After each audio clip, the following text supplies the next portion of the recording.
Hi friends, कोण कोण diet करते? जे डाएट करताय त्यांनी लवकर लवकर हजेरी लावा. आज ना मी डाएटवाल्यांसाठी शिरा बनवणार आहे. हा शुगर फ्रीही नाही आहे आणि ऑर्गॅनिक शुगरही नाही आहे याच्यामध्ये.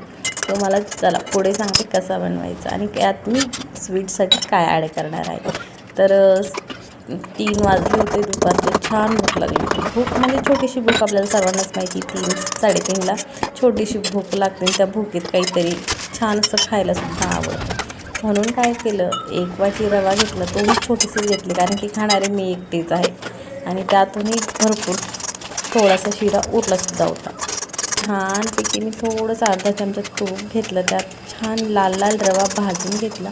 थोडेसे ड्रायफ्रूट्स ॲड केले, थोडेसे म्हणजे किंचित. आणि हे टाकलं आहे मी जे की स्वीट होणार आहे, की म्हणजे गूळ आहे आपल्याकडे. आणि आता सध्या तर सर्वांच्या घरात गूळ अवेलेबल असणार आहे कारण की होळीला सर्वांनीच पुरण तयार करण्यासाठी गूळ वापरतात. भरपूर जणं वापरतात. सर्वच जणं नाही म्हटलं तरी जमेल, पण भरपूर जणं असे आहेत की ते गुळाच्याच पोळ्या खातात.